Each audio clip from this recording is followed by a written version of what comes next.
ఎప్పుడు రెగ్యులర్ స్నాక్సే కాకుండా ఈ విధంగా ఒకసారి చికెన్ పకోడీ చేసి పెట్టండి. పిల్లలు ఎంతో ఇష్టంగా తింటారు. అసలు ఎంత బాగుంటాయంటే అసలు రోజు అడుగుతారు నాకు చికెన్ పకోడీనే కావాలని. అలా అని వాళ్ళు అడిగారని రెగ్యులర్గా చేసి పెడతారా ఏంటో.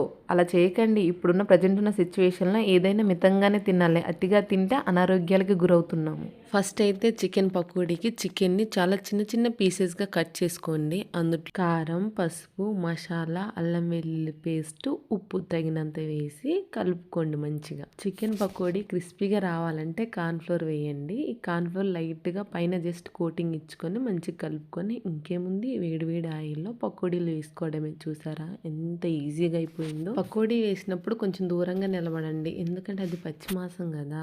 ఆయిల్లో పెట్టగానే ఆ వాటర్కి కొంచెం ఇలా పేలుతూ ఉంటాయి అన్నమాట. ఆయిల్ వచ్చి మన ఫేస్ మీద పడే ప్రమాదం ఎక్కువగా ఉంటుంది. సో కొంచెం దూరంగా ఉండండి. ఈ చికెన్ పకోడీకి బెస్ట్ కాంబినేషన్ ఏం చెప్పనా, కరివేపాకులో చికెన్ పకోడీ చాలా బాగుంటుందండి. ఫైనల్ గా పకోడీ తీసేస్తాం అన్న టైంలో కరివేపాకు వేయండి. వేయగానే దూరంగా వెళ్ళండి. ఎందుకంటే ఆయిల్ చిమ్మిద్ది అనమాట మన మీదికి. చాలా కేర్ఫుల్ గా ఉండాలి ఇక్కడ. ఫైనల్ గా అయితే మన చికెన్ పకోడీ కంప్లీట్ అయ్యింది. ఇంకేంటి పక్కకు తీసుకొని సర్వ్ చేసుకోవడమే. ఇంకోటి ఏంటంటే దీనికి జీడిపప్పు కాంబినేషన్ చాలా బాగుంటుంది. ఫైనల్గా నేను జీడిపప్పు కూడా మంచిగా రోస్ట్ చేసి యాడ్ చేశాను. తక్కువ టైంలో చేసినా సరే చికెన్ పకోడీ చాలా బాగా వచ్చిందండి. అందరికీ నచ్చింది. బావకు కూడా చాలా బాగా నచ్చింది. అందుకని ఇక్కడ చెప్తున్నారు అనమాట చికెన్ పకోడీ బాగుంది అని. నెక్స్ట్ నైట్ డిన్నర్లో నేను ఆలుగడ్డ కర్రీ చేశాను. దానికి కాంబినేషన్గా ఈ చికెన్ పకోడీ వేసి తింటున్నాను అనమాట. ఈ ఆలుగడ్డ కర్రీ వీడియో కూడా మన ఛానల్లో ఉంది. చూడడం వాళ్ళు ఉంటే నేను డిస్క్రిప్షన్లో లింక్ ఇస్తాను, వెళ్ళి చూసేయండి. ఇక్కడ వరకు మన వీడియో చూసారంటే మీకు ఈ వీడియో తప్పకుండా నచ్చుంటుంది.